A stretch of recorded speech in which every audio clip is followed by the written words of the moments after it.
Hey guys, it's Bella and welcome back to my channel. So today is day number 4 of my 12 days of Christmas where I'm uploading a mystery video every day for 12 days until Christmas. I hope that you guys are loving them. If you are, please make sure to give this video a thumbs up for me and don't forget to subscribe to my channel and hit the notification bell so you don't miss one. And let's go ahead and get into today's video. So today I'm actually going to be talking about, I think, the single most requested case on my channel. I see this in almost every single comment section on my YouTube videos, and that is the 43 missing students from Mexico, or the Iguala mass kidnapping. So on the 26th of September in 2014, 43 male students were kidnapped from Iguala, Mexico. Now, this case is huge. There is so much information that if I included everything, this video would honestly go for like 4 hours.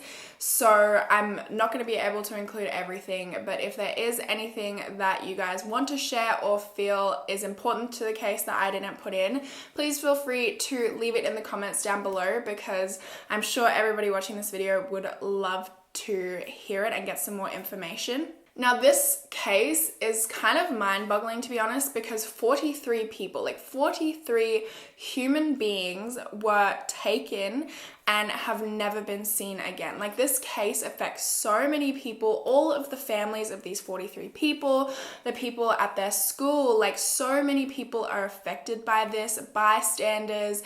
And there's a few theories as to what happened, but nobody knows truly what happened to these men, and no one knows where they are or, you know, what they went through after they were taken. And nobody knows exactly why they were taken either. So on the 26th of September in 2014, over 100 students from the male-only teacher training college called Ayotzinapa Rural Teachers College, which is actually known for its radical political stance, and some of the students had actually been involved in demonstrations in the town before. The school was established to provide free education to young people in the most impoverished regions of Mexico, who would then go on to teach in like rural farming type areas. So the students were actually heading to a nearby town called Iguala, where they were going to protest a function which was being held by the mayor of Iguala, Jose Luis Abarca, and his wife, Maria Pineda de Los Angeles. And they were going to protest the discriminatory hiring processes of teachers. So as I mentioned, the function was being held in Iguala, which was in Guerrero in Mexico, which was one of the most dangerous regions in Mexico just due to drug cartels. They were also planning to raise funds for a trip to Mexico City, where they were going to march to commemorate the anniversary of the 1986 Tlatelolco massacre, where a large number of students were killed by the security forces in the capital. So at around 6 p.m. they headed out, and they were first going to commandeer some buses so that they could actually get to where they wanted to go, which was actually a really common practice. They would steal buses or borrow them, I guess, where they would basically go, take a bus, use it to get where they needed to go, and then they would bring it back. Ayotzinapa didn't actually have government funding, so they weren't able to charter these buses themselves, so they would kind of make a deal with bus drivers, and this was necessary to get to their protests, necessary to their education, and in their fundraising efforts. The bus companies and authorities also seemed to tolerate this practice, and bus drivers were instructed to stay with the buses so that they could ensure their safe return. So they loaded up 2 buses that they had already previously commandeered, and one of them went to go sit like on a highway or near a highway across from a restaurant called La Palma, and then the other one went to go and sit near a toll booth closer to Iguala. So they spoke to a driver who agreed to take them as long as he could make a quick stop at Iguala Central Bus Station so that he could drop off the passengers that he already had.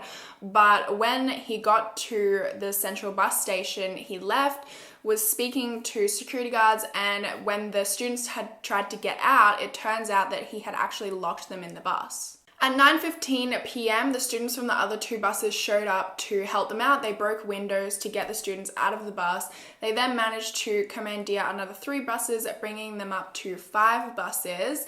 And then at 9:30 p.m., they left to go to their protest. 3 of the buses went towards the Iguala Northern Beltway, 2 went towards the south. And at the time, what they didn't know is that police were actually tracking their movements this night. State police, federal police, and also the Mexican army were all tracking their movements from the very start at 6 p.m. when they left. So several police cars actually started following the 3 buses that were heading north, and 1 police truck actually cut the bus off, forcing it to stop. So a few of the students got out and tried to physically move this police truck. This is when police started firing warning shots into the sky, and students started retaliating by throwing rocks and even smashing the windows of the police truck. They then got back into the bus and drove around the police truck that had been blocking them. I think they moved it out of the way a little bit, and police were following them and actually firing shots at the bus. As many as 10 police vehicles were actually chasing them at this point, and then another police truck cut the bus off, forcing it to stop again. So again, the students got out and tried to physically move the bus, which is when police started actually shooting at the students trying to move the bus. And one student, Aldo Gutierrez, was shot in the head and left brain dead. So the other students ran and hid behind the bus while Aldo was left in the street bleeding out.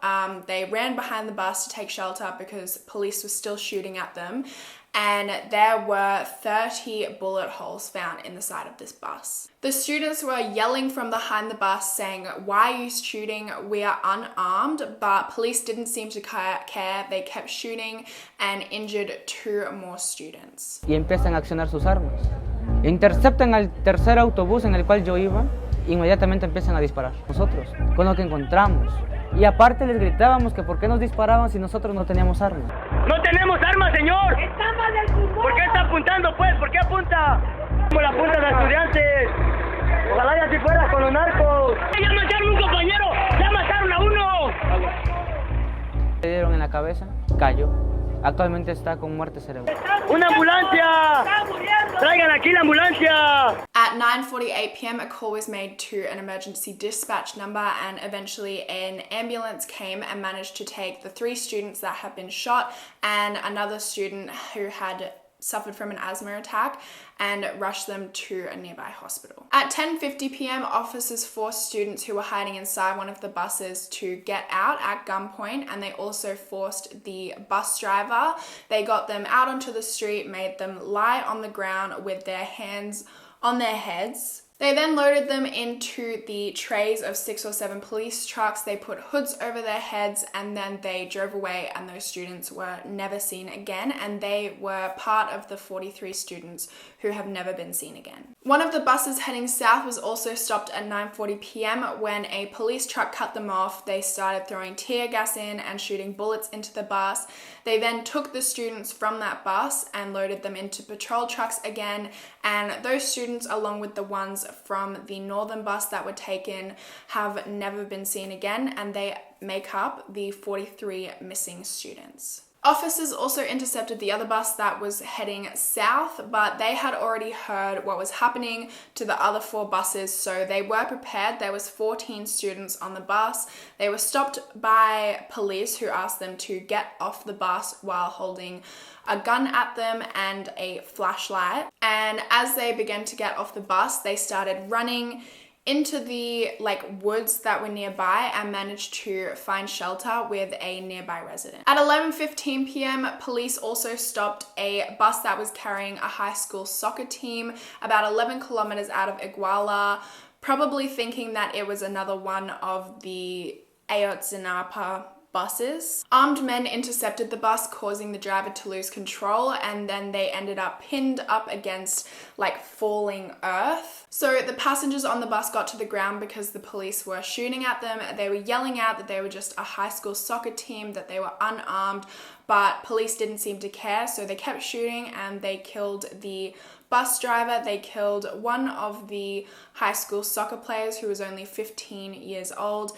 They injured 8 other players. They also shot and killed a 40-year-old woman named Blanca Montiel Sanchez, who was just riding in a taxi nearby, so she wasn't even included in this whole fiasco. Over 60 shell casings were found at the scene, and some of them actually were high-powered assault rifle rounds. At around the same time that the high school soccer players' bus was being attacked, the surviving students from the Ayotzinapa buses that were heading north started to gather in the streets around the scene of the crime. Journalists started showing up. They started to cordon off the area to preserve any evidence, and it kind of turned into a little press conference.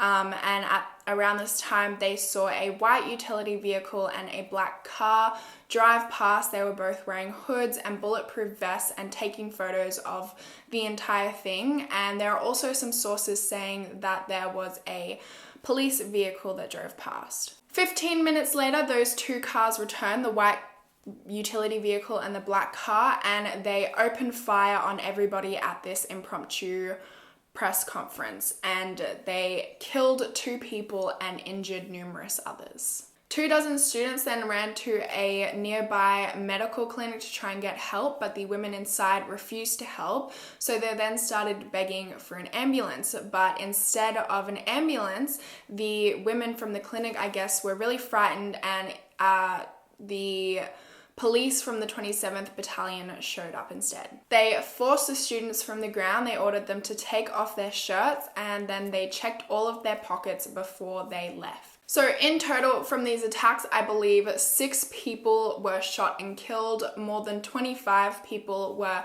at the hospital wounded, and 43 students were taken and never seen again. 5 buses, 6 cars, and 1 motorcycle were all wrecked, and there were 195 shell casings found, including ones from high-powered assault rifles. The next morning, a student named Julius Mondragon was found splayed out on his back on a patch of dirt. His eyes had been removed, the skin from his face had also been removed, and his shirt had been pulled up so that you could see all of the bruising on and around his torso. His skull had been fractured, his organs had all been ruptured, which a lot of people thought indicated that this had something to do with the gang, because it seems like the kind of thing that they would do to send a message, especially leaving them out in the open. And to this day, it is still unclear and undetermined as to what happened to these 43 missing students, where they are, and why these buses were attacked. So let's talk about theories. The first theory is that the Mayor Abarca and his wife were behind the whole thing. In 2010, federal authorities investigated him and his wife for illegal enrichment, but no charges were ever filed. Iguala residents also say that his 2012 election took intimidation and fear to a whole new level. Less than a year into his term, a well-known activist, Arturo Hernandez, was killed. And his driver, the mayor's driver, said that he was the one who pulled the trigger or ordered for this activist to be shot. Unfortunately, the investigation against him came to a halt, and so I guess he got away. His wife, Maria, is believed to have organized the entire event that the students were going to protest at as a way to unofficially kick off his election campaign. And Maria herself was actually related, or known to be related, to well-known cartel members. 2 of her brothers were known to be high-level operators of the Sinaloa and Beltran Leyva cartels. And the Attorney General also revealed that not only was she related to them, but they also had a monetary incentive to be friendly with the gangs. One of the leaders of the Guerreros Unidos, which is like a powerful criminal organization, said that the mayor's wife was the main operator of the criminal activities in the town, and her husband got payouts of 2 to 3 million pesos every so often as a bribe. According to the government, the mayor was behind the attacks because he thought that it was going to disrupt his event, and he wanted to teach the students a lesson. It's theorized that he got the police to kidnap them and then hand them over to the Guerreros Unidos, which we will talk about a little bit in the next theory. In an interview on the 29th of September, the mayor claimed that he had no knowledge of the attacks and didn't even find out until his assistant told him. He also said that it wasn't possible that he had anything to do with it because he was at his event and then he had an after party afterwards. On the same day, the 29th of September, he met with the Party of Democratic Revolution, which is the party he was a part of, and the president, Jesus Grijalva, asked him to resign. The next day, he requested a 30-day leave of absence, which the Iguala City Council approved. And then shortly after, when federal agents raided his house, they found that he was nowhere to be found and that he and his family had actually fled, but they were still hiding somewhere in Mexico City. The next month, they were found and arrested, but they actually weren't arrested for the Iguala mass kidnapping. They were arrested for the murder of the activist, which I told you guys about earlier. So the next theory, which kind of ties in with the last theory I told you guys we would talk about earlier, about the Guerreros Unidos, and this theory is that they kidnapped the students thinking that they were a rival gang or that these students had angered them in some way by not paying extortion money. Or connecting to the last theory, they did this under the instructions of the mayor and that maybe they pretended that it was like a rival gang or that they hadn't paid extortion money or whatever the case may be to cover it up. The government claims that police from Iguala and from Cocula actually kidnapped the students, seized them, and then took them to an area named Loma de Coyote, where they then handed them over to the Guerreros Unidos. And the Guerreros Unidos, I don't think I mentioned this earlier, is actually known for kidnapping, extortion, and drug trafficking. So the students were then apparently loaded into a large truck with a cage on the back, and they were piled on top of each other, and then the remaining students were transported in the back of a smaller pickup truck. They then headed to a dump on the outskirts of Cocula. Police actually arrested 8 suspects from the Guerreros Unidos who told them this story and told them what had happened. I think 3 of these 8 suspects spoke to police about it. They told authorities that about a dozen students from the larger truck that were in a cage suffocated from the weight of the students on top of them. He spoke about how the remaining students were taken out of the truck and lined up. They were accused of being a part of the rival gang Los Royos, and then they were shot to death one by one. They then threw all of the bodies into a pit along with plastic, wood, tires, and gasoline, and then they set them on fire, which went until about 3 to 6 p.m. the next day. They had guards there to make sure that the fire stayed alight and to make sure that nobody came and saw what they were doing. The ashes and bone fragments were then put into plastic bags and thrown into the San Juan River, which officials were taken to by one of the members of the Guerreros Unidos. I believe 1 to 3 students, including Alexander Mora, were identified positively from these remains. Now, contrary to this theory, which was actually supported by the government, it was the government's kind of official ruling after their investigations. So contrary to the government's investigations or government's findings, experts from the Inter-American Commission on Human Rights did a report on Ayotzinapa, and they dismissed several key conclusions in the government's findings. They said that the conclusion that the students were burned in the dump was scientifically impossible, and they urged investigators to look into the possibility that the police who attacked the buses weren't actually interested in the students and were more so interested in the buses. They suggested that there was evidence that the students unknowingly commandeered buses with either money or drugs hidden inside them. On the 5th of October in 2014, a mass grave was found near Iguala with 28 bodies found inside. I believe that number ended up climbing to 34 or 38. Was believed to contain bodies from the 43 missing students. On the 14th of October, however, police issued a statement that they had tested these remains and that none of them belonged to the 43 missing students. On the same day, an additional 4 mass graves were found in the same area containing an unknown number of bodies, but none of these contained the bodies of the 43 missing students either. So that was a whole another problem, the fact that there were just these mass graves of unknown people that nobody knew about. They were just found on the 4th of October and 14th. There are also reports that point to the federal forces having something to do with the mass kidnapping.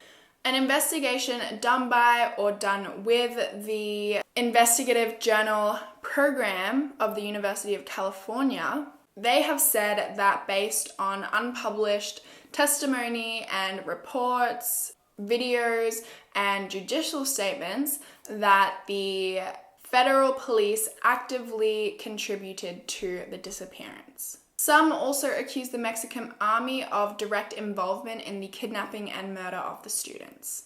In regards to the officers responsible for the actual shootouts and deaths of some of these students, on the 28th of September in 2014, 22 officers were arrested in connection with the murders and shootouts, and also for their connection in the disappearance.